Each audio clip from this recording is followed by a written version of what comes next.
Hi, my name is Chris Gore. I'm the editor of FilmThreat.com and CartoonCrunch.com. And I'm sitting next to the writer, producer, director of Watership Down, Martin Rosen. Hi. How's it going? Now, tell us about this opening sequence. It's different than the animation style of the rest of the film. It is. It was. We wanted something prehistory, to have it represent something entirely different from the rest of the film. Luciana Righi was my production designer on the film, who happened to be Australian, as a matter of fact. And she came up with this idea of these Aboriginal figures, which we liked very much. And she imposed these in the beginning of the film, which seemed to do exactly what we wanted to have happen. Now, tell me, how did you discover the book? When did you first read it? It's almost 30 years ago, actually. It was in October of 1973. I was in India doing some location work on a film I was to make based on a John Masters novel called A Lotus in the Wind. And my production manager happened to have this paperback with him about rabbits. And I knew Tom was a pretty literate fellow. I couldn't imagine why he was reading a book about rabbits, but he recommended that I read it very strongly. I did so and was entranced by it, amazed by it. And shortly after my return from London, I called Richard Adams up and arranged to have lunch with him. And what was the result of that lunch? Well, it was very pleasant. He didn't believe it could be made into an animated film or any kind of film. I didn't know whether it could be or not, but I wanted to be able to express what interested me to a much larger venue, and film seemed to be the medium to do it. And I convinced him that I could make this into a film, and we made the deal, so to speak. And I went home after the deal was made and the papers had been signed and the funds had been transferred, and I scratched my head trying to determine how am I going to make this thing. Now, you say that very offhandedly, we secured the funds. Was this a tough sell to investors? Because this was a radically different type of animated feature to the types of ones we've seen in the past from Disney. Yeah, it was. I'd made some films before that were fairly successful, and I had some friends in the banking community that were prepared to put up a limited amount of money for a next project in terms of pre-production development. The book was very successful in the UK at that time, and subsequently it became successful all over the world, and in fact was #1 on the New York Times bestseller list for over 30 weeks. So that helped encourage people to take it the next step at least. But all that gave me was the right to take an option on the material, to start moving around and finding out how to do this thing. It wasn't a great deal of money, but it was sufficient to encourage me to believe that I could indeed make it into a feature film. Tell me about the early stages of production. Well, there was no production. I had to decide if it was going to be animation or if it was going to be, surprisingly enough, live action or puppetry. I really explored every medium that possibly could be devised to see what the best way would be to articulate Richard Adams' novel. So you actually considered for a time doing a live action version with real rabbits? Yeah, I didn't know. I considered it. I didn't know how to do it. But I thought, well, let's look at everything, because it was such an amazing book that it really went across every established parameter one had about filmmaking. But ultimately, I came down to with the view that this was best done in conventional animation. Mm-hmm. Now, you made what might be considered a radical choice to actually illustrate the world realistically. Up until this point, a lot of animated animals walk upright and are cute. And in Watership Down, they're very realistic. What led to that decision? Well, the writing of this book was an homage by Richard Adams, the author, to write about the English countryside. He told these tales to his daughters on the way to Stratford-upon-Avon. I used to go to see the Shakespeare there frequently, and his daughters encouraged him to write these stories down. But they were beautifully perceptive about the English countryside, which is very unique. I mean, we go walking and hiking in the United States or other parts of the world, and we can discover new things all the time. But those paths have been walked in the UK hundreds and thousands of years. So you're looking at little things. And because his descriptions of nature were so articulate, I felt that was the only way to really do it best.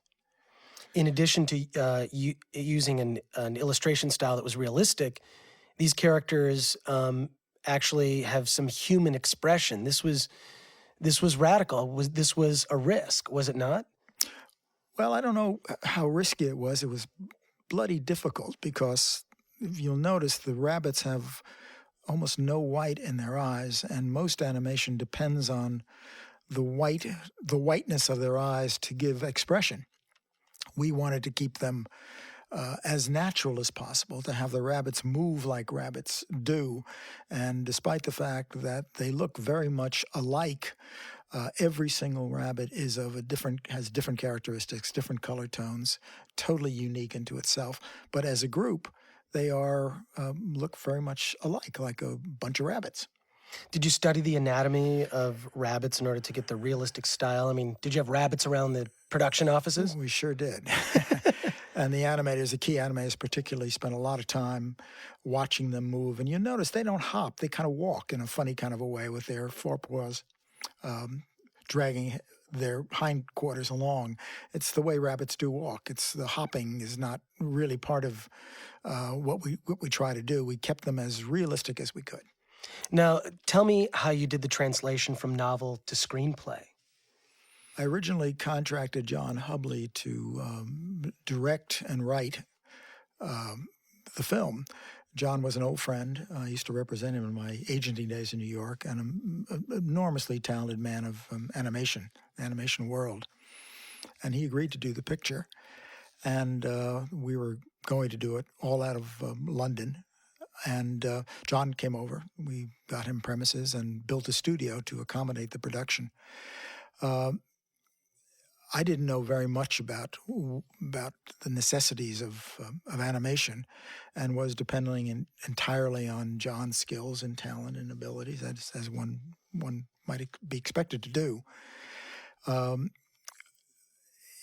was confused during a good part of it, and I really attributed this mostly to my inexperience in the world of animation. But I really didn't love what I was seeing. But it was all in pencil test, and I felt, well, it'll be better in color. The color sketches started coming by, and they were being made with a felt tip pen. And I felt that was a bit unusual.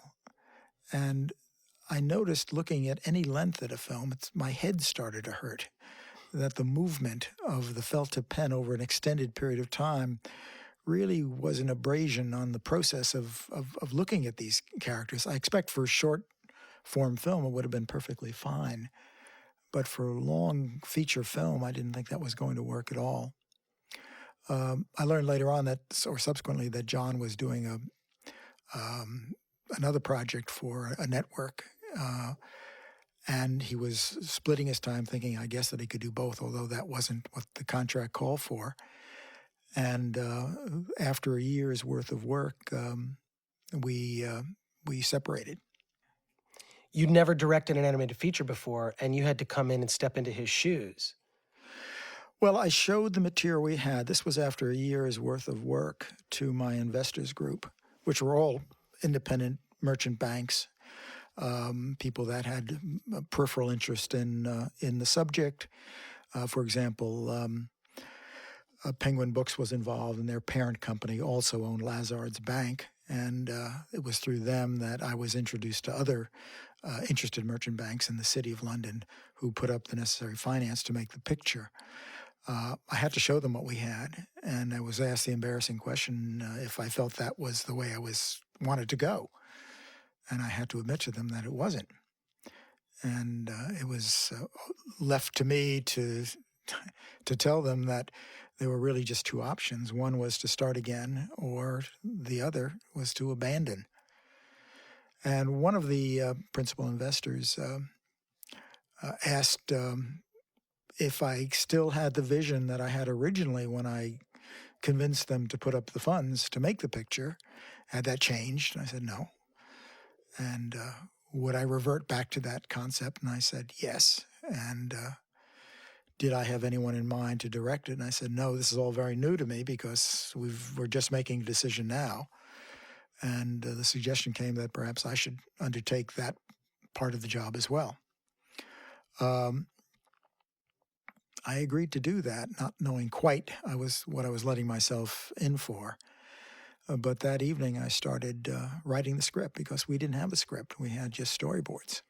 How did you go about that process, taking the novel and distilling the story, all of the characters, because some characters were lost in the translation from novel to script? How did you go about that?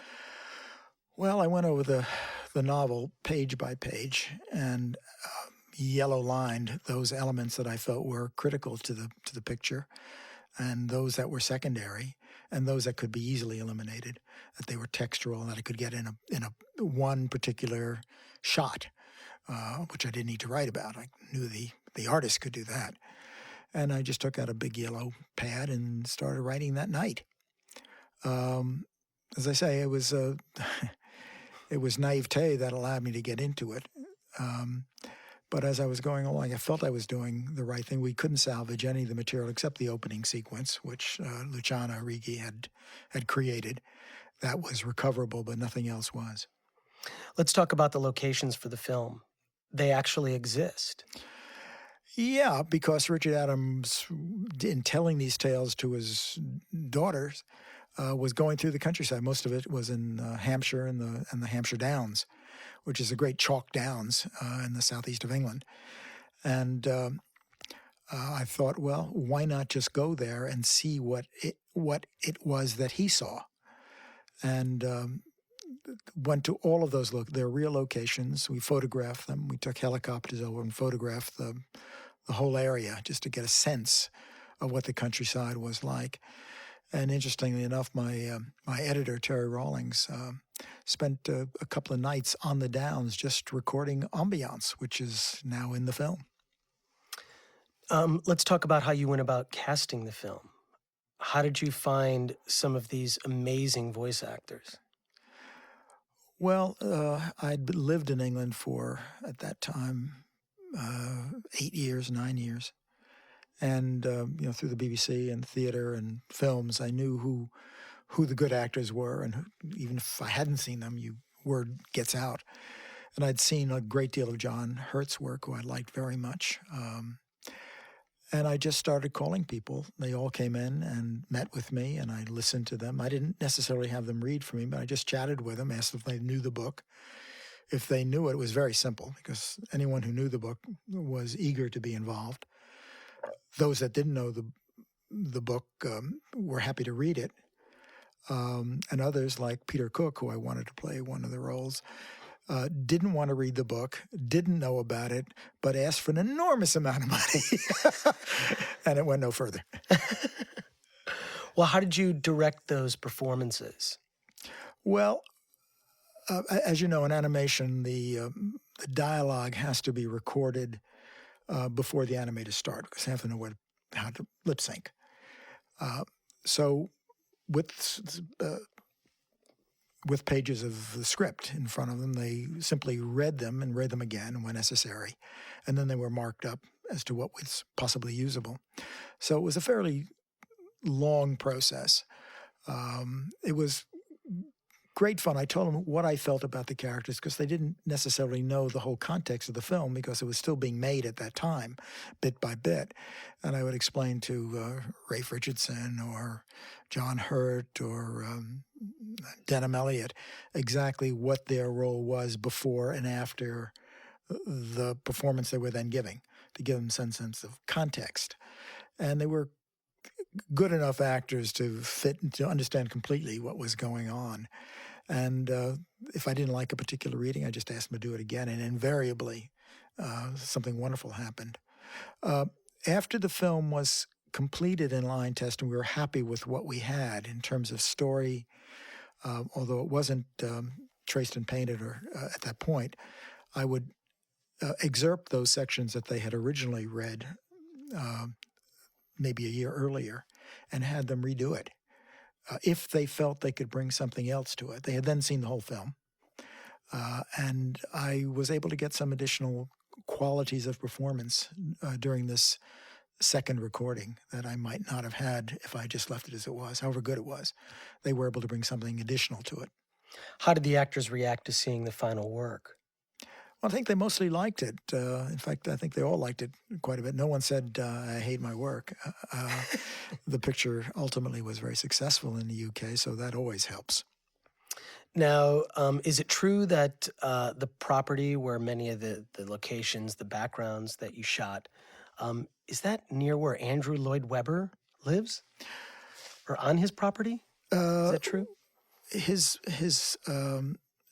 think it's called Sydenham Hall, is at the base of the actual chalk down, Watership Down, which is quite a large flat hill that runs quite some length in Hampshire. And it's a very famous place where racing stables gallop their horses. It's quite, because it's flat, and the name Watership Down comes from places that sheep used to water there, collecting dew over the evenings. They would graze in that area. But his place, his home was at the bottom of it, and he was very excited about the possibility of when the film was finished of doing the world premiere at his home, which is a very nice home, but in my view, not the place that we wanted to have the first screening.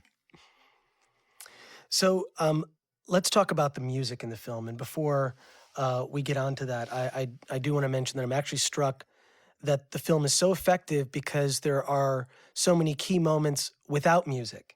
I think often today's animated features are wall-to-wall music, and I think that it's a huge missed opportunity because natural sound can be so much more effective to make scenes more dramatic, and that's used to great effect in Watership Down. But let's talk about this incredible score for the film and how that evolved. Well, I wanted a very classical underlying score for the film, and at the time, Malcolm Williamson was the master of the Queen's music. He ultimately became Sir Malcolm Williamson, and he was he's an Australian composer, as a matter of fact. And we met. This was about 9 months before the finish of the film, and I liked his ideas very much about what he was trying to do. And we sent over a moviola. At times, that's how you looked at films. And Sir Marcus Dodds, who was our musical director, and I spent a great deal of time with Malcolm, spotting music, getting ideas going, referring to other songs we knew or musical ideas that we felt might be appropriate. And I'd get calls from him, and he'd play little etudes to me over the telephone, and yes, that's good, or could I come over? And I did, and we discussed this at some great length. And we decided we need a big orchestra, 100-odd pieces at least, which we contracted for, and we were recording it at Wembley at CTS in London. And 2 nights before we were to go into the studio with this quite large orchestra, I received a call from Sir Malcolm's agent telling me that he was quite ill and couldn't be at the recording, which I was very disappointed because it's always nice to have the composer attend these things. And she then advised me that that wasn't the only problem, which was that he'd only written one of, I think, 13 cues. And there was no music for the film, basically. Needless to say, I was a bit shocked at this and didn't know quite what to do. I then got a call from a man called Jeffrey Wayne, who was preparing War of the Worlds with Richard Burton, an album big piece, and he wanted my orchestra. Always wanted my orchestra. Wanted CTS, and asked if he could take it over, and I gratefully submitted to his request. But that still left me without a composer and a film that was completed except for that. My editor, Terry Rawlings, who I'd worked with on Woman in Love, who's my sound editor on that picture, made a suggestion that I meet a composer called Angela Morley, whom I had never heard of, knew nothing about. But I trusted Terry absolutely. He's a very good musical sense, a very talented editor. And he asked that I meet with her, and I agreed. And we met at a little Chinese restaurant in North London. I met this very nice not young woman, but very nice woman, kind of thin, slight, a little nervous. And the end of the dinner was that she refused to do the music. Terry urged me to persevere, which I did. And I did this all based on his recommendation. And she finally agreed, and in, I think, 10 days, 5 days, something incredibly short, she created the entire score. At the same time, we're doing the songs that Mike Batt wrote, one of which, Bright Eyes, became enormously successful. But she provided me with this astounding score that I am forever grateful to her for. And when we went back to CTS a couple of months later, just before going into the soundstage, I learned that Angela Morley, the reason she hadn't worked for the past 2 or 3 years was that she had a sex change operation. And her original name was Wally Stott, and a very famous and accomplished film composer. And I had no idea that this was the case. It didn't matter. But it was so interesting as she rose to step onto the podium, the entire orchestra stood up and applauded her. And then we were off and running. Tell me about the song Bright Eyes. Mike Batt created that song. We needed to find 3 songs for CBS since they provided all of the music, all of the funds for the score. We ended up with just 2. It was very affecting. It came in exactly the right place, where Fiver is wondering about his brother, who in fact had been shot, and sort of thinking about who he was and what he was.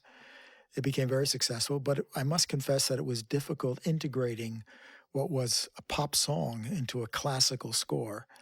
I wasn't sure it was going to work at all, but and I wasn't convinced that it was the right thing to do, quite frankly. I knew it was a good song, but I just felt, here it comes, the commercial piece in an otherwise nice film. I felt a sense of obligation to CBS, and everyone convinced me that it worked perfectly well where it was placed. So I kept it in. The end of the story is, of course, that it was a huge success in the UK and went, I think, double platinum.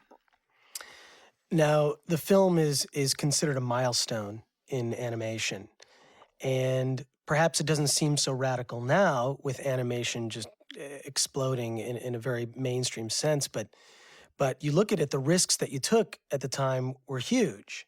When did you know that the film was actually working? When did you see pieces of the film coming together and say, aha, this works? I don't know if I ever knew it worked, quite frankly. Everything was new to me. I hadn't directed animation before. I knew nothing about the field. I was learning as I was going along and asked questions and made demands on everybody that had perhaps never been made on them before. The kinds of shots that I wanted, the kinds of realistic portrayal that I was looking for hadn't been known to them before. So I was sort of feeling my way through this, and treating the shots as if I was directing live action. That's all I can say. Maybe that's what informs the film in any particular way. Well, perhaps that's what gives it a realistic feel. It's not directed like a typical animated feature. It's directed like an epic live action movie. Yeah, and don't forget, I had a great story to work with. The book was something that I adored, and the basic ideas within it are so universal and so important that it was exciting to have the characters go through the life that Richard Adams created for them. Now there are so many other stories that had to be lost in the translation in terms of other characters, um, other adventures. Would you say that there's almost another movie's worth in the novel? Um, Yeah, I guess there is. We left a lot out. We changed very little. I increased the role of Hazel because there really weren't any female does in it. I made that considerably larger than was extant in the book in relationship to the whole size of the book. Um, yeah, you know, you have to be ruthless and say, am I going to retain the essence of what the author wrote? That's all you can do. You can't do a literal one for one. That never works.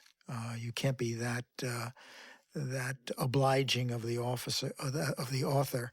You really have to take your own decisions and sometimes go 90 degrees away from what the author said to get what the author said in cinema. Now, let's go back to directing the performances of the vocal actors. What do you say to an actor playing a rabbit? Well, I mean, I tell them they're not rabbits that play the roles exactly as the character is. Who is that? Who is Bigwig? What does Bigwig represent? He's a top sergeant. He's tough. He's asserting his primacy in the group, although he's always aware that Hazel is perhaps more able to take the leadership position, and that sort of irks him.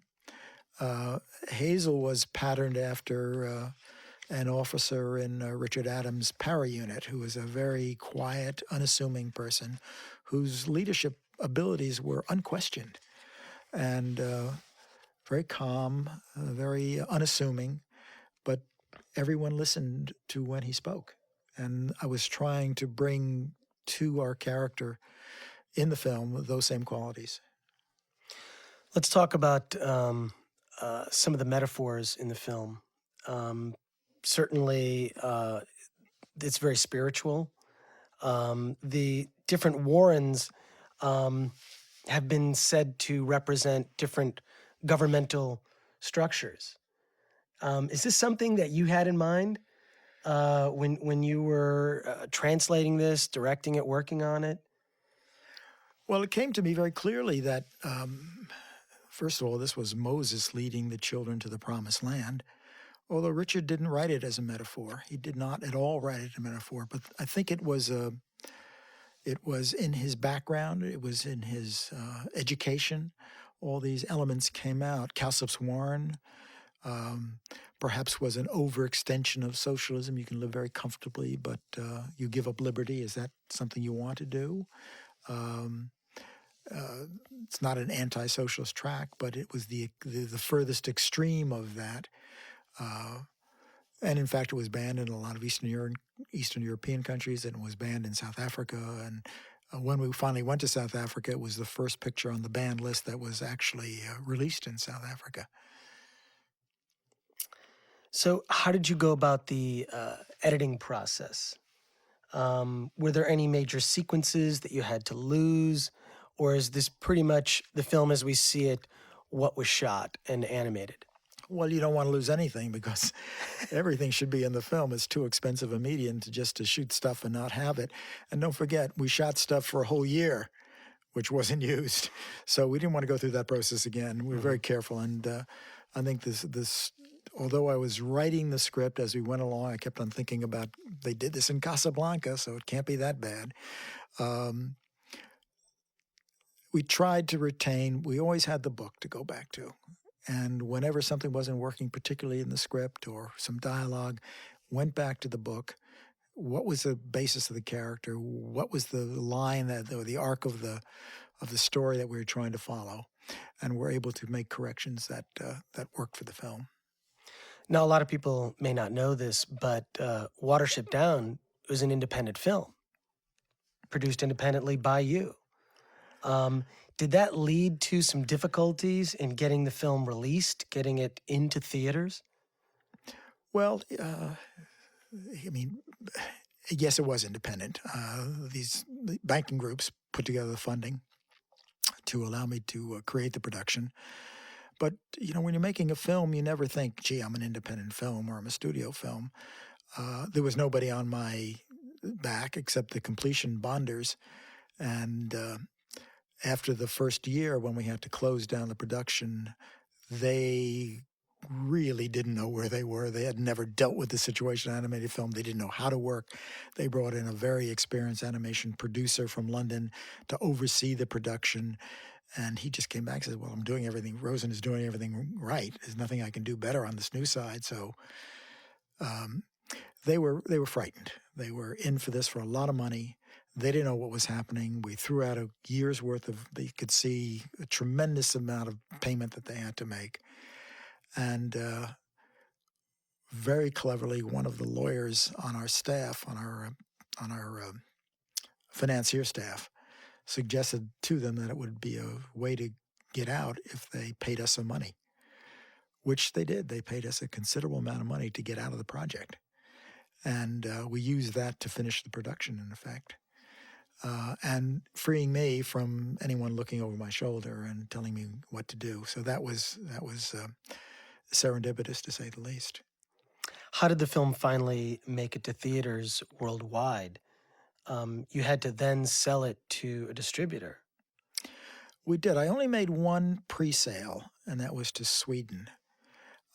Everyone else said they wanted to see it. It's a very difficult film, quote unquote. It's not a kid's film, and it's about rabbits, so it is a kid's film. And how do we sell this?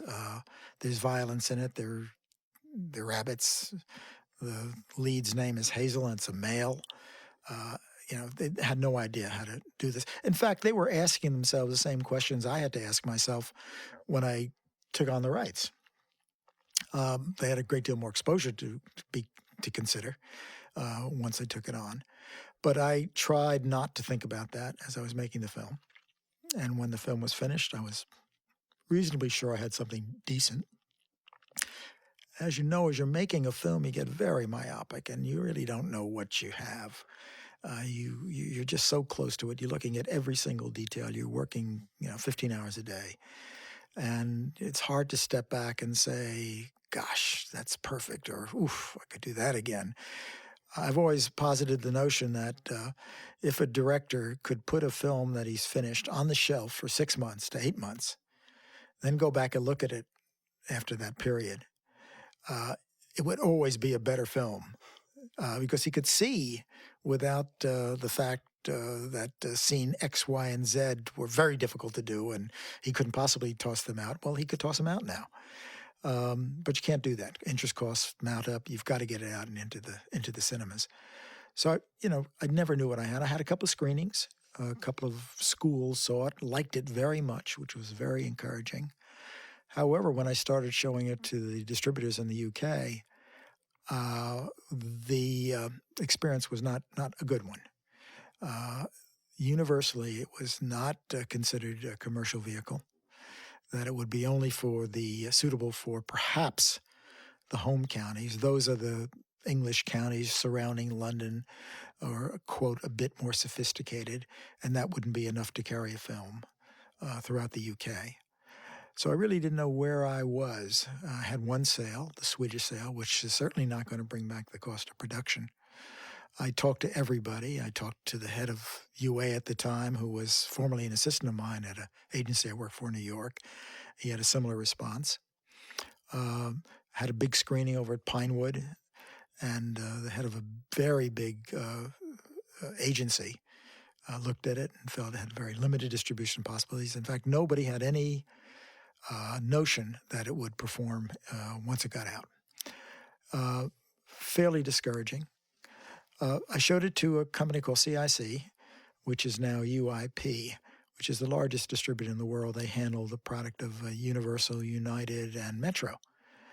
And the head of the London branch at the time, felt, in fact, he was perhaps the most negative about the film of anyone I showed. Everyone was generally very kind, but felt it couldn't work. This chap didn't like the picture, that's all I could say. His associate, who was his second in command, a man called Jim Higgins, a lovely man, rather liked the picture. He was very quiet, couldn't do anything, couldn't buy it over his boss, obviously. But 2 weeks later, he rang me and asked if I could come over to chat with him, which I said I'd be very happy to do, but why? And he said, well, he likes the picture a lot, and he'd like to find a way to get it into cinemas. And I asked him if that would be possible since his boss hated it so much. And he said, well, he's in the hospital with a heart attack. So I was over there in a flash. He couldn't buy the picture over the turndown, but he could arrange a distribution deal. What did that mean exactly? Well, it meant that he could give me CIC's 5 best cinemas in London, which include the Ritz and Leicester Square at the time and Marble Arch and some other good venues. But they couldn't put up prints and ad costs. They couldn't do anything else. And I would have to do that. And at that time, that would be estimated for a London opening only of about £100,000. It was a difficult situation because I had then to go back to my investors to ask them for more money, having spent a year throwing away material, starting again, and still not being satisfied with their contribution. They had seen the film and they all liked it quite a bit. Couldn't understand why I couldn't get distribution, and to my delight, they agreed to stand for this extra 100,000. And the picture opened up in these major venues at a very good time, school holidays in October, which is a good time to have at least the young people coming to see it. And the picture was a phenomenal success. Before that, I sat down to talk the deal because that hadn't been discussed. And I thought, well, I made my deal with them. They're going to release the picture. We're putting it prints and advertising. There's no reason why I should make a spectacular deal with them. It's not costing them anything. So I made an extraordinarily tough deal. And this is somebody with no cards in his hands, basically. And rather than making an almost 50-50 or a 30-70 deal, I made a 17.5% deal. In other words, they would get a 17.5% cut of the picture. And since I had no prints and advertising costs, everything else would come back to me immediately. The ED plan money, which was a subsidy at the time, would have come 100% to me, and I had all of the ancillary rights forever. They didn't have anything. And they had the licensing rights in the UK and Ireland for 5 years only. Well, picture was successful, and those terms allowed the picture to financially reward my investors, which they were very entitled to, I must say. What was it like to finally see the film at the premiere in front of an audience for the first time? Well, it's a scary event. It was a royal premiere, and Prince Charles was there, and he was sitting next to me. And the band of the Welsh Guards was playing the music as we went in. It was all very, very elegant. We didn't know what the reaction was until obviously the next day when the reviews came out, and they were universally favorable. I wasn't convinced that it was going to play well outside the home counties, so I went up to Liverpool, and to my delight, around 9 o'clock in the evening, I saw a bunch of bald-headed skinheads. They didn't call them skinheads at the time, but they had boffer boots, which were these like Doc Marten boots, arm in arm, marching down the street, yelling out, "We want Bigwig." I thought, well, something good is happening. Now, the New York Times said of Watership Down that it was the finest animated film ever made at the time in 1978. What was the critical reaction around the world to the movie? It was very good, generally. Although the commercial success was not shared in all countries. For example, in France, the picture just, in effect, was never released. In Spain, similarly, was a blockbuster in Germany and in Italy.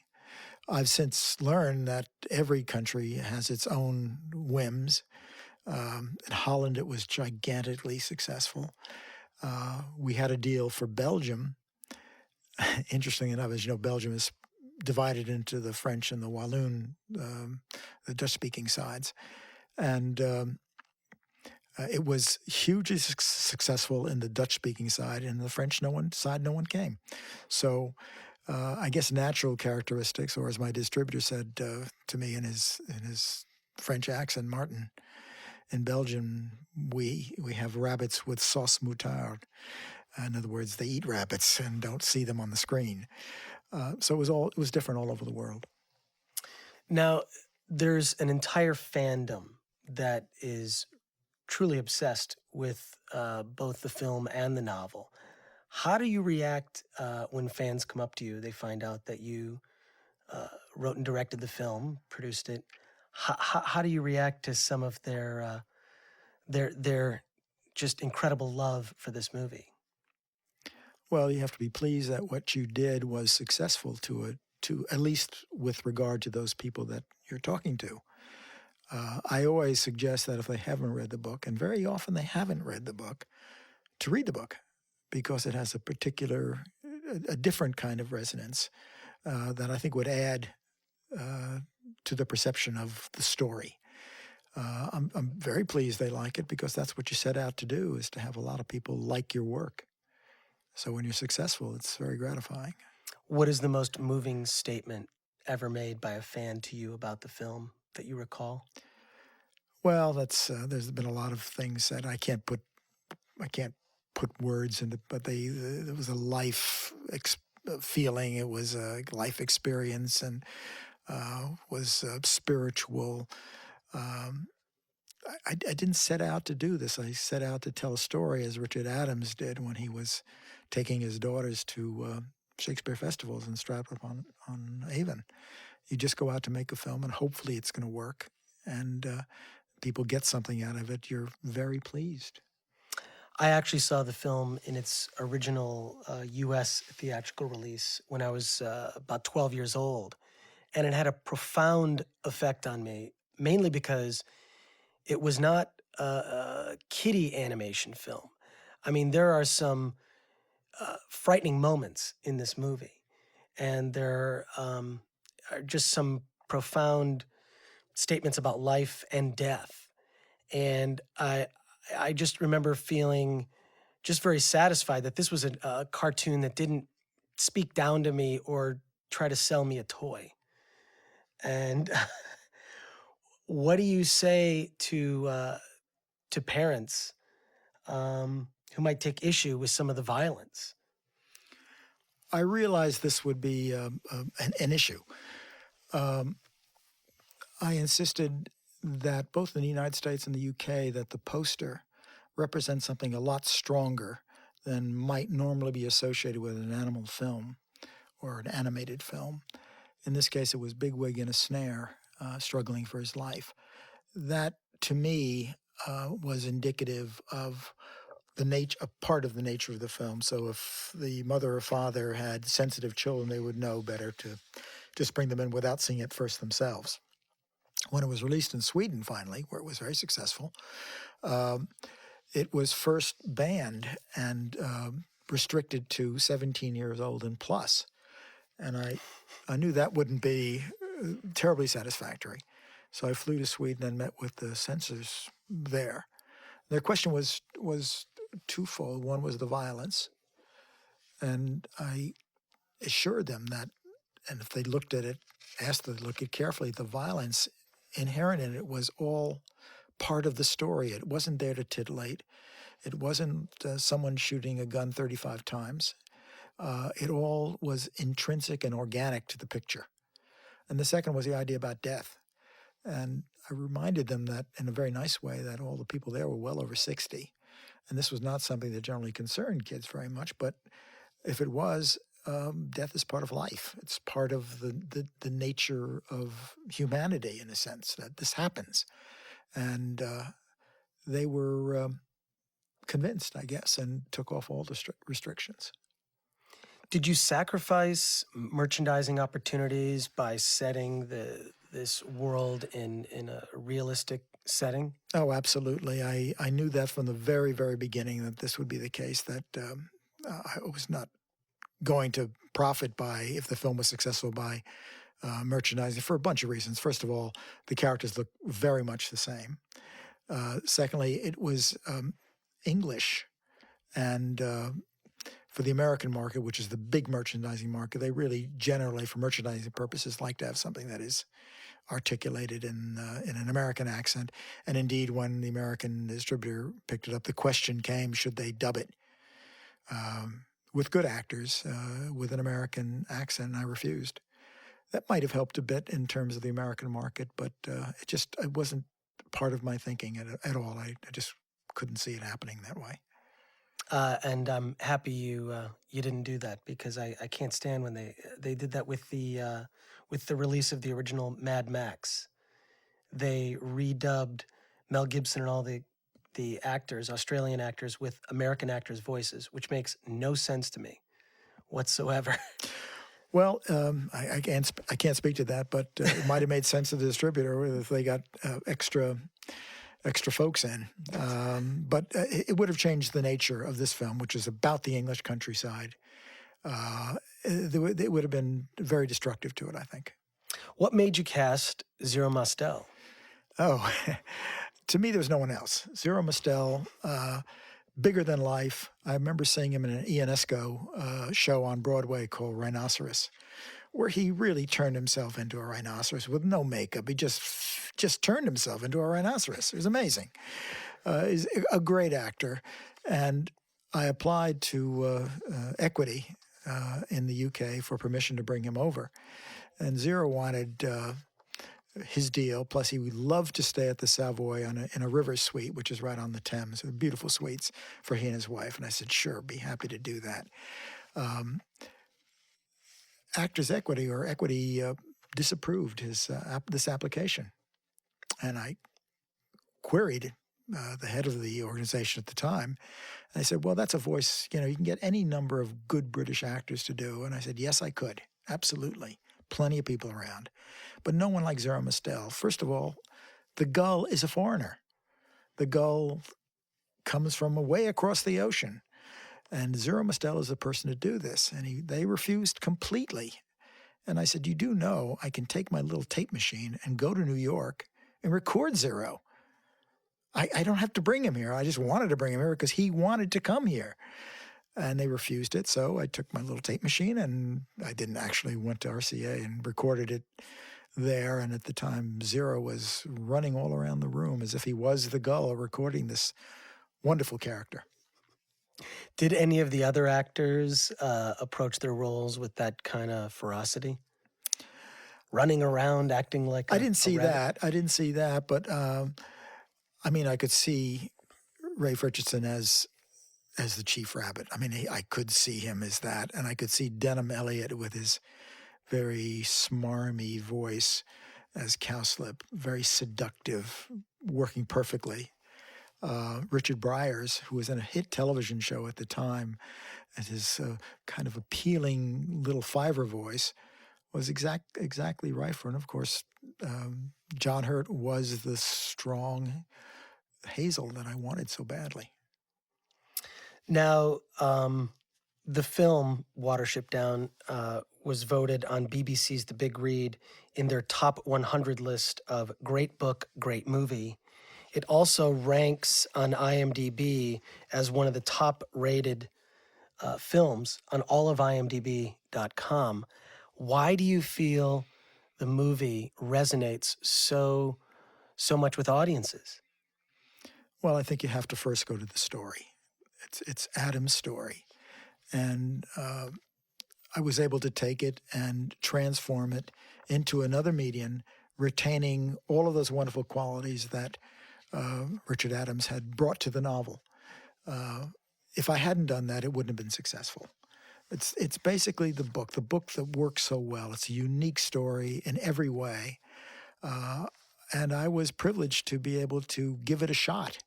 And for the most part, some of the decisions that were made were right, some were less right, but for the most part, it worked.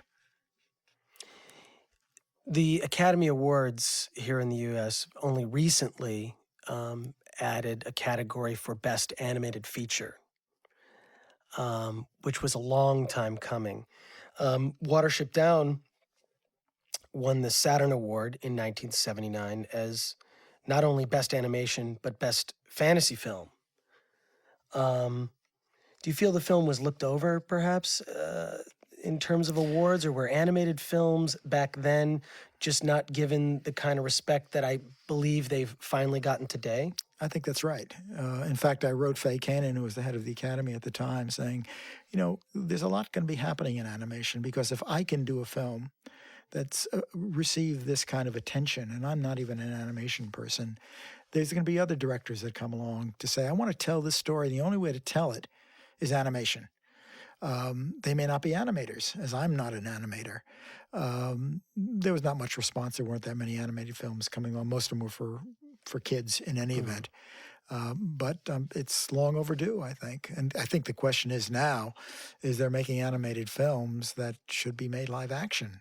For example, when I first saw Lord of the Rings that Saul made, Saul Zaentz, I questioned the fact that it was made in animation because I felt that this is a film that should have been made in live action. And that realization came to me at the Macy's parade in New York, where Watership Down had a float, as did Lord of the Rings.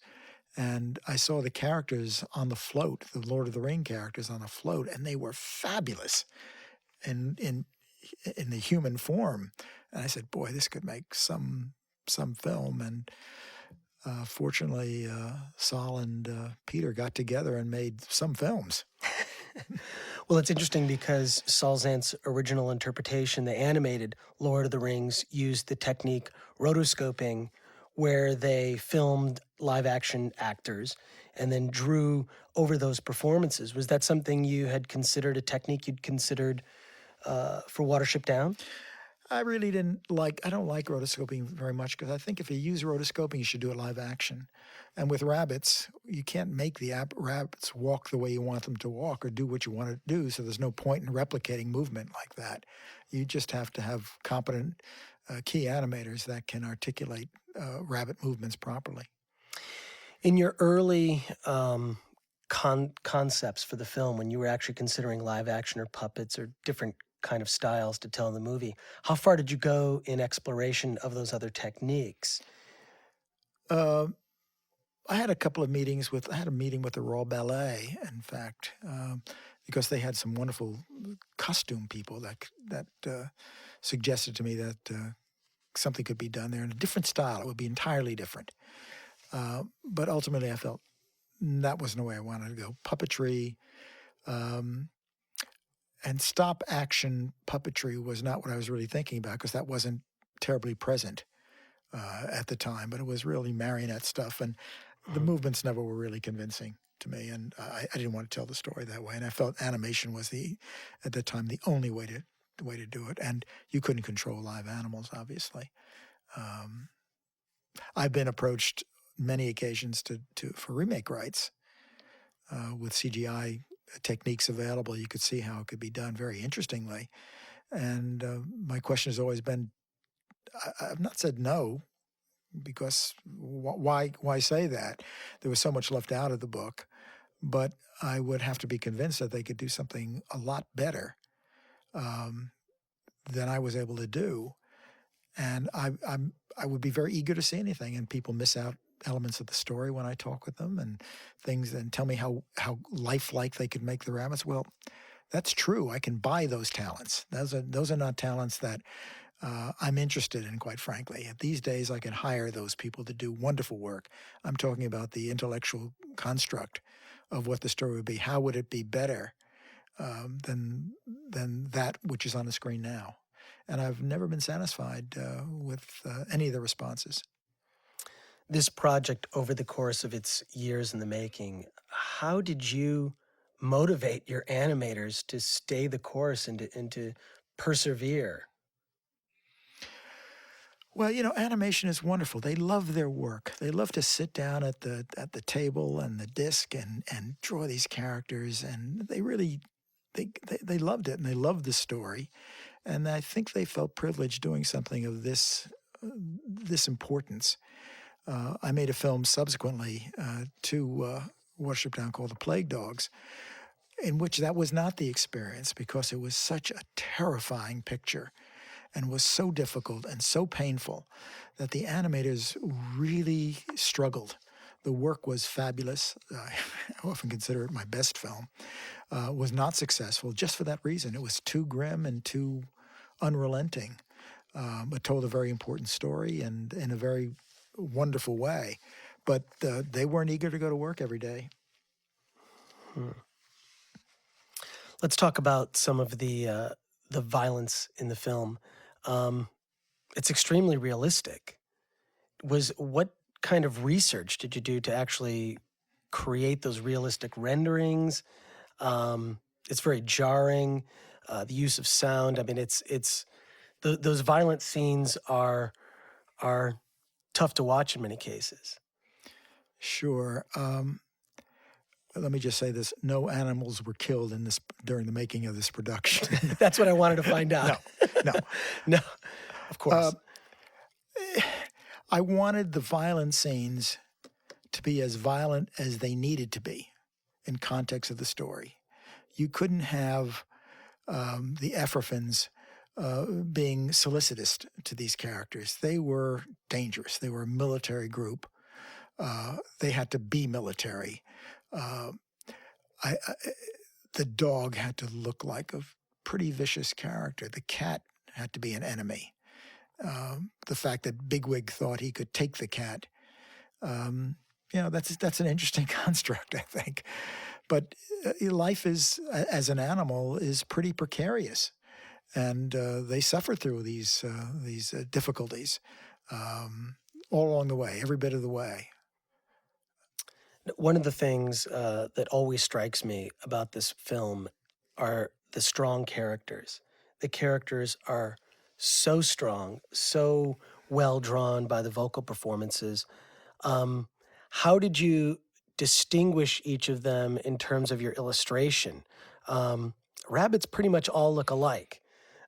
Certainly we can tell them apart by their vocal performances, but what did you do in terms of character design to try and distinguish each of the characters? Well, notwithstanding the fact that they all look like a group of rabbits, pretty much. As I said earlier, every character is unique unto itself. The size is different, the color toning is different, everything. They walk differently. Everyone is unique. And before I met with my voice artists, my actors, I showed them who the character was, and I tried to tell them what they were and what position they held in the group, because that informs how they're going to act. Bigwig is not Hazel, and Blackberry is not Hazel, and Fiver is not Kihar. So they had to know how they ranked within the group, and that would help them recognize the kind of performance they would have to bring to the piece. Bigwig is one of the most popular characters. Tell me about how you developed some of these characters in translating them from page to screen. Well, Bigwig was the biggest of the group. He was a big, strong buck rabbit who felt that he was leadership. He was the big guy. But Hazel, who was not of the same physical proportion as was Bigwig, had those other qualities that led people to look to him for guidance, for leadership. Now, that's something innate. That's something that's unique to a character. And that's something Richard Adams was very careful to do, because he was paralleling this para officer he had during the Second World War, that he recognized that there was something special about this person who was not overbearing, was not demanding, but people automatically looked to him for leadership. Bigwig didn't have that. Bigwig had muscle, he had strength, he had loyalty, but he still felt he could have been the boss, and that's always been part of this. He ultimately went with Hazel, but never lost that feeling that he could have been there as well. The rabbit language in the film is used to a lesser extent than it is in the novel. Terms like "rududu" and and whatnot, which are very fun to say. A conscious choice on your part to actually make it an easier translation. You're trying to create the world and then also trying to add a whole other language presents maybe more challenges than an audience might be able to take. I think that's exactly it. In the book, you had a glossary in the back that you could refer to, which is fun. You know, to go back and say, "Oh, that's rududu is that car." I see. Okay. I had a difficult enough chore trying to have the viewer recognize each of our characters and get to know them as a group and understand who they were individually. And to throw in an odd language seemed to be to a greater degree than I did, seemed to make things more difficult than was necessary. Was that something where you actually thought that we may use some of the rabbit language and you just backed off at a certain point? Yeah, and that's rabbits don't really speak at all. So I could do whatever I wanted, and since I was the boss at that particular time, I did what I wanted. It felt was right to do. And in this case, I thought, well, we'll make an indication or have an indication of a different side of the language and pretend that they're speaking that language. Now, you faced so much adversity in trying to get this film made, from the production side, the finance side, the getting it distributed. What would you say was the greatest challenge that you had to overcome in getting Watership Down on the screen? Just getting it on the screen. I mean, it was there wasn't one part of the process that wasn't beset with difficulties. But during the process of making the film, you don't really think that. You just feel this is an obstacle in my way at this particular time. I'm going to overcome it. Then there's going to be something else. And you're going to overcome that. And you keep on doing it. That's just like any filmmaker.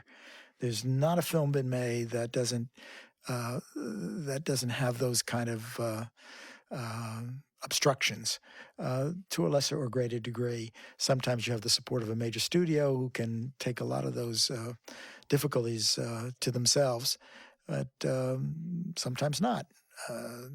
I'm not sure if this was a major studio, they would have brought in somebody completely different when I had to close down the picture, and that would have been that. Might have been a better picture, might not have been as good a picture. I don't know. But during the making of the film, you're so driven that you don't stop to think, say, oh my gosh, this is just horrible. This is not fair. Well, you don't think that. You just say, here's what I have to do today. Here's the big picture. I'm going to get it done. And so you get it done. And you don't do it alone. You have support all over the place. And on Watership Down, I had a wonderful animation director, Tony Guy, and Terry Rawlings. My editor it was great. In fact, I can recount one story. We were working around 1:30 in the morning, cutting some of the film. And it was dark. It was in the basement of this studio that I had built in North London and Warren Street, would you believe? And it was a nasty little room. And it was very late. We had finished some Indian food and came back to finish the sequence we were working on. And we were exhausted. I had been there since 7 o'clock in the morning. And midway through, Terry stops the machine, turns and looks at me, and he just said, aren't we lucky doing what we're doing? And the answer had to be yes. You're creating a film. What's better than that? It's the greatest experience in the world, and hopefully other people will recognize what you've tried to do. Just in all the tales that I've heard of the makings of independent films and the things that go wrong, I don't think I've heard as many things going awry as went with this production, yet you persevered at every point. And at no point, there was nothing entered your mind about quitting at any point and just saying, this is too much. I got a year's worth down the drain. with the first director. You had to step into his shoes, write the script, and produce. You had a composer who didn't deliver the score with the orchestra booked. I'm just amazed that you continued on. I just can't imagine what kind of toll that would take on your personal life. Well, it took a toll on my personal life. My wife's father died during the period, and I wasn't able to be as supportive as I should have been. And I'm distressed about that. She's very close to her dad. But if I stopped and thought about everything you just told me, I probably would have given up. But you don't think of it that way. You just do it step by step, and you just say, "Here's the goal I'm going to reach today. This is the overall goal, and this is one part of it." And you just keep on going. There's no. I mean, I'm not one that says this is. I'm going to make this no matter what. I've got a lot of projects that have never seen the light of day that I adore and think could make wonderful films, and I realize now that maybe some of these will not be made, and you have to recognize that. Even though you dedicate a lot of time and attention, but when you're in the process of making a film, you're going to make that film. Tell me what it was like to work with Tony and Terry. Well, it was a good experience. They're both English. As I say, Terry was my sound editor on Women in Love. He had never edited a film before, but I know he was so smart and so bright and so good with sound and feelings about things that I invited him to do this. And interestingly enough, this was his first editorial experience.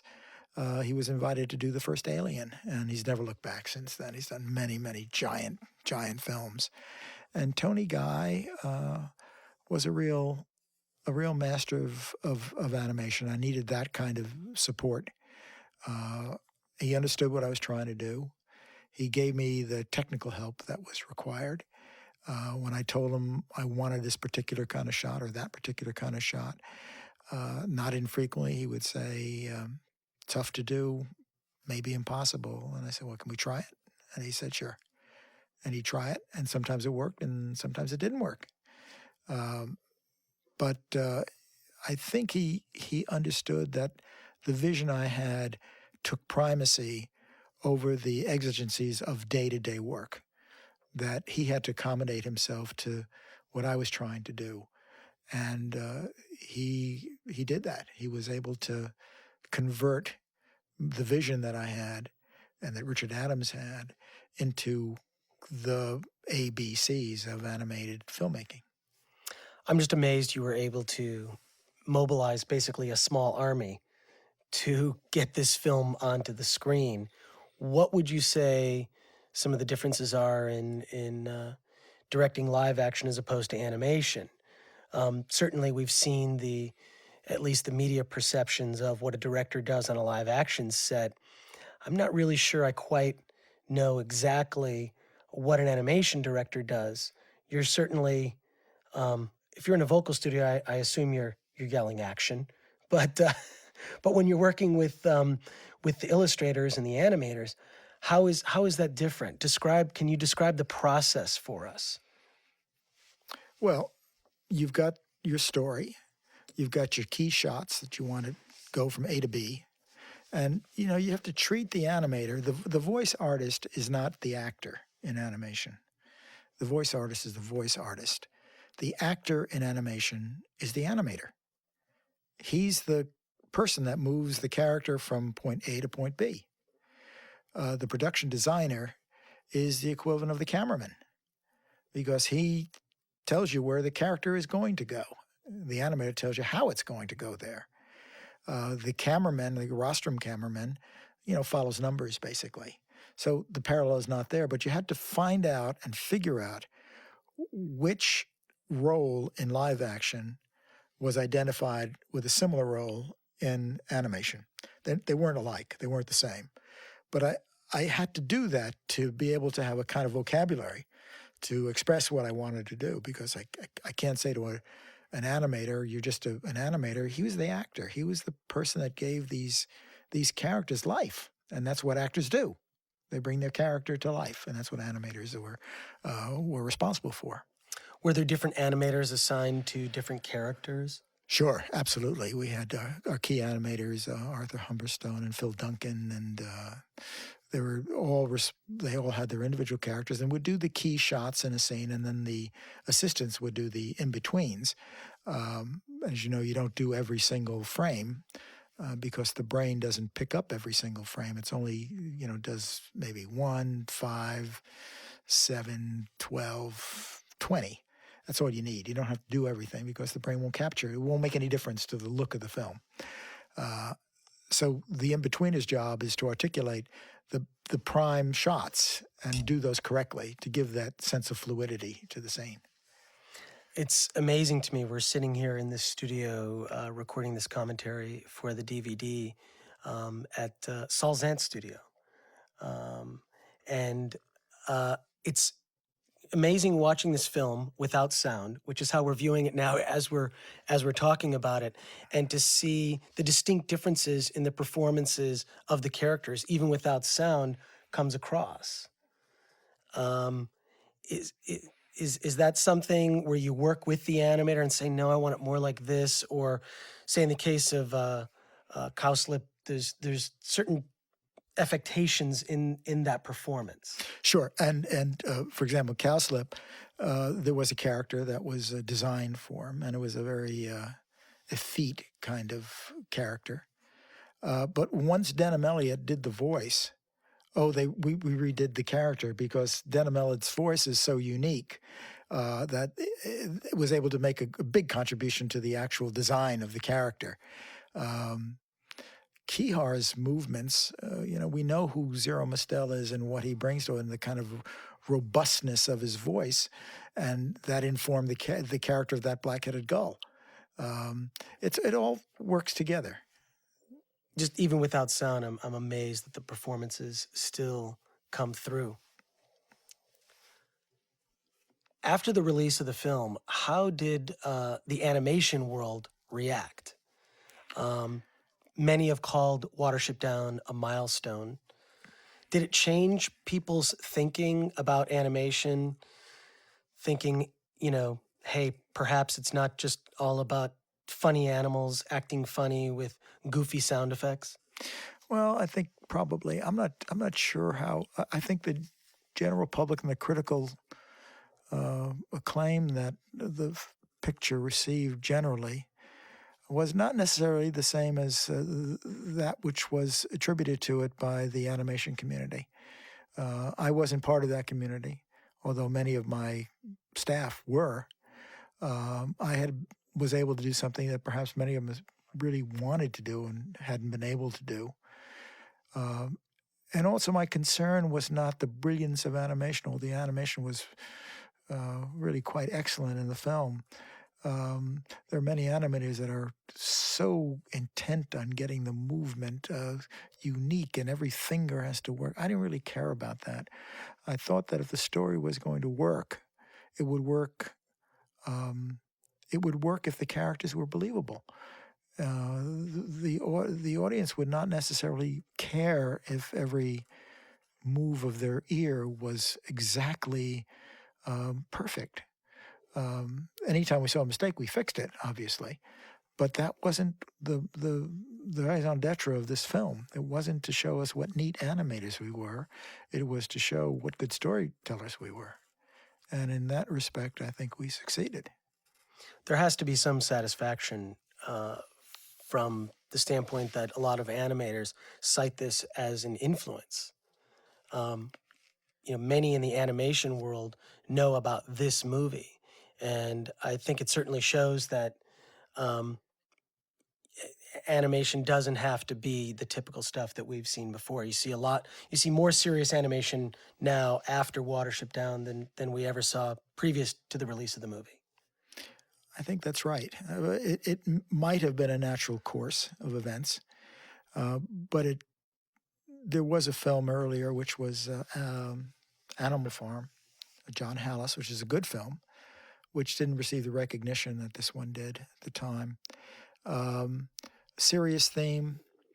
I guess was waiting for another story to come along that would take it the next level. I think there were a couple of French films, actually, animated films that were serious films that were very interesting that did no business at all, and which parallels my own experience of my subsequent film. So maybe this is unique. You're referring to, I think the English translation is Fantastic Planet. Exactly.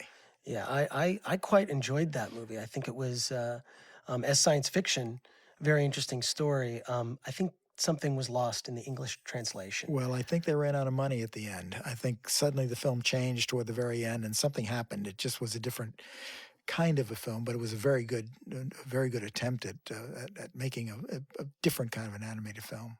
Animated films these days are very big budget affairs. Back then, perhaps you could take more risks because the budget wasn't as large. The risks were not as big financial risks, at least.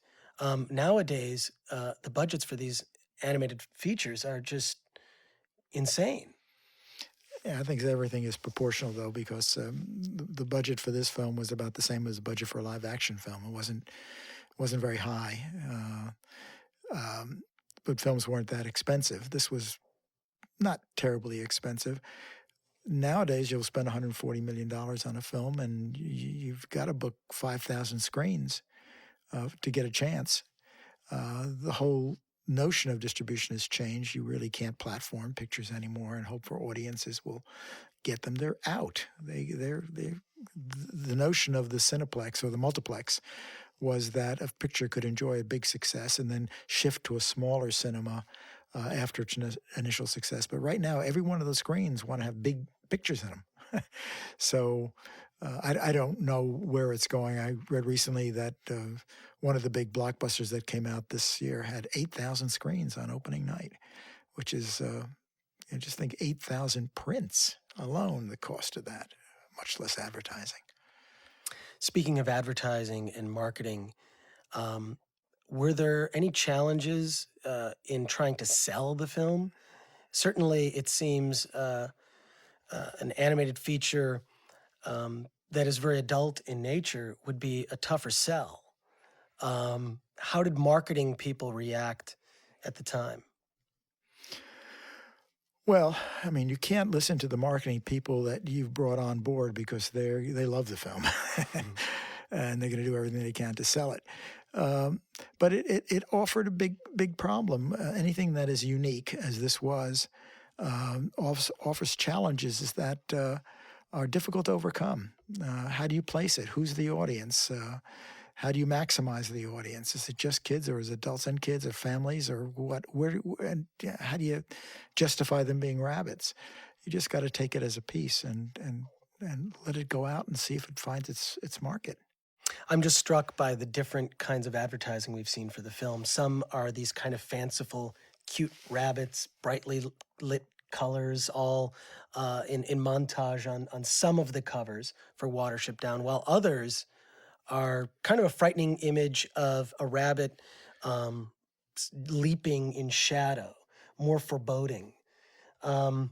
Did you have a hand in any of that, or did you have an opportunity to at least caution or speak with the marketing people? You might want to go with this campaign and not the cutesy campaign. Sure, I did that, but having the tough film art on the cover of either the DVD or the tape really abstracted them from the kind of positioning they wanted at the shop, which was the Disney shelf space. They wanted to take that over, and that kind of art would not have a place there. A lot of the big studios bought this picture on the basis of taking that very important shelf space away from Disney. Concept to screen, most independent films take an average of 7 years to produce. How long did it take to get Watership Down made? Well, it was released in 78, and I read the book in 73, so 5 years, I guess. And over the course of that 5 years, the first act was, of course, securing the rights. I'm told that you met the publisher at a party, the publisher of the book, and which led to... Well, it was shortly after I purchased the rights to the book. I was at a garden party at the home of Robert Parrish, so it was a fine editor and director in London. And I met a very distinguished-looking gentleman who asked me what I did, which is very unusual because in England you don't usually say, "What do you do?" And I don't know how it really came into the conversation. I guess because there were a lot of filmmakers at the party that he assumed I was one, and it was interesting to him. But I told him I was a filmmaker, and I had just acquired the rights to a wonderful book that I was very excited about called Watership Down. And his eyes sort of lit up, and he said, "Well, we think it's wonderful too." And my company, which I learned to be Pearson, the Pearson Group in London, which also owned the Financial Times and Longman Pearson and Chateaubriand, a big French winery, and a lot of very distinguished holdings, included Penguin Books and Puffin Books. And he said, "Well, look, we're publishing the book, and we know how successful it is, and I'd love to talk to you about it, see how we can work together." And they also had a 50% interest in a merchant bank called Lazard's, very important, one of the 14 accepting banks at the time in London. So I got home and just was ecstatic, this bit of wonderful luck that occurred at this party, and told my wife that I had an invitation to talk with Lord Poole, and I would call him the next day, which I did.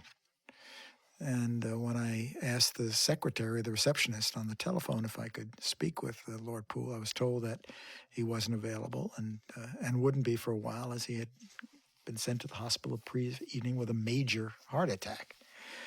Well, I was saddened, obviously, first of all, for his condition, and secondly, this wonderful opportunity, which I knew was going to lead to other things, was deprived. I was deprived of.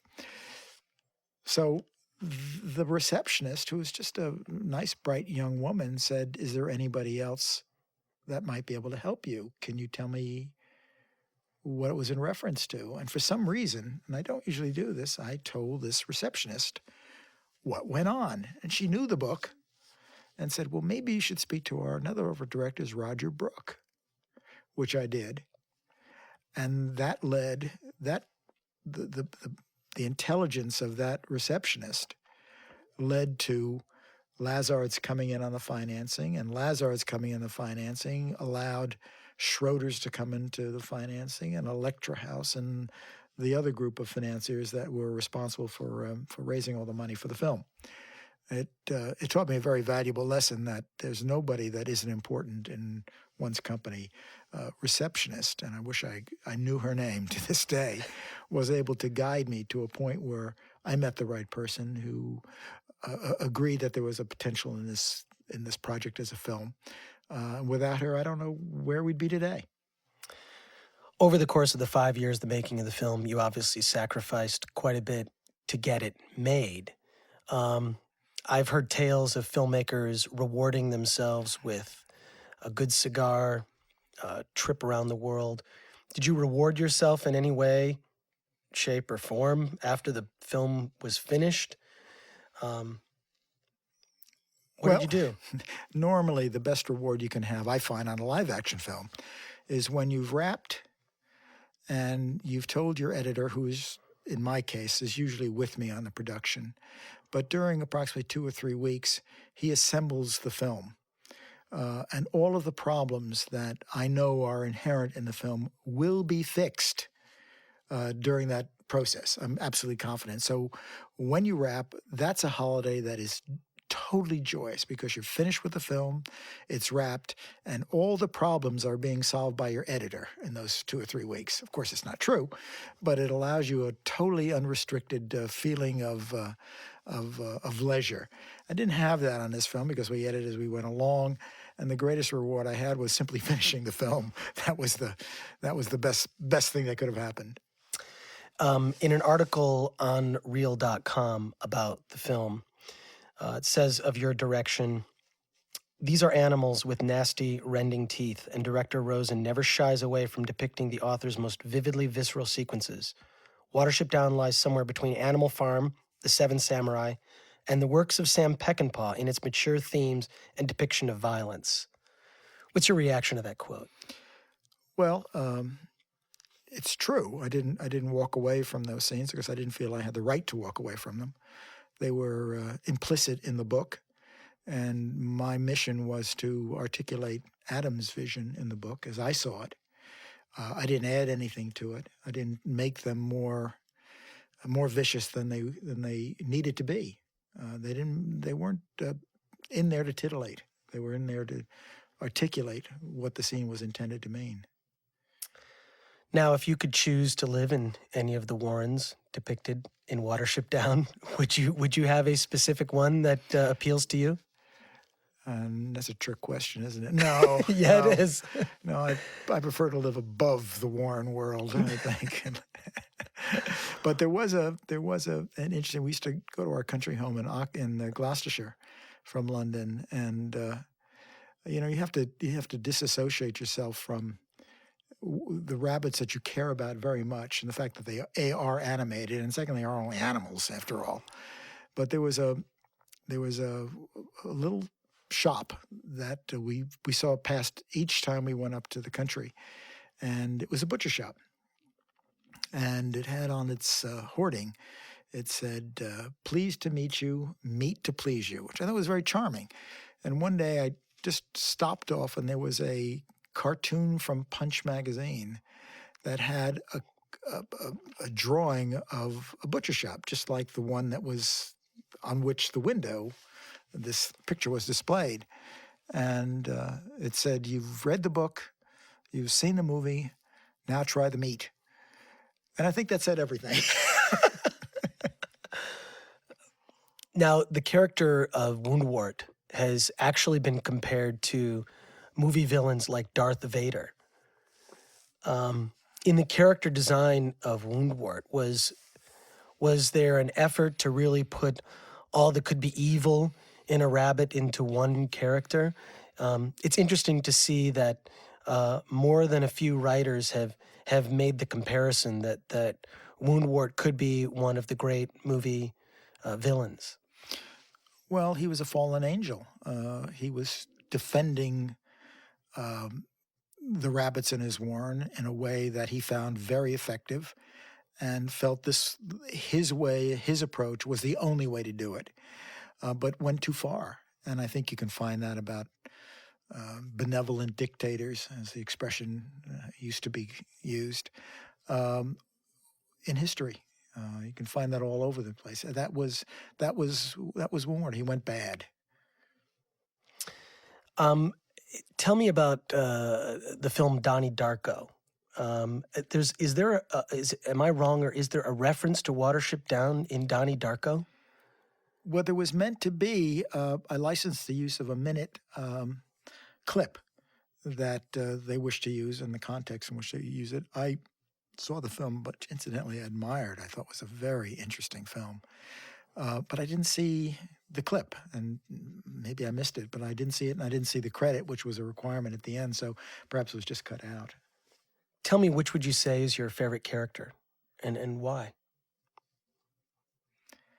My favorite character is Hazel, because the qualities that Hazel had are qualities that are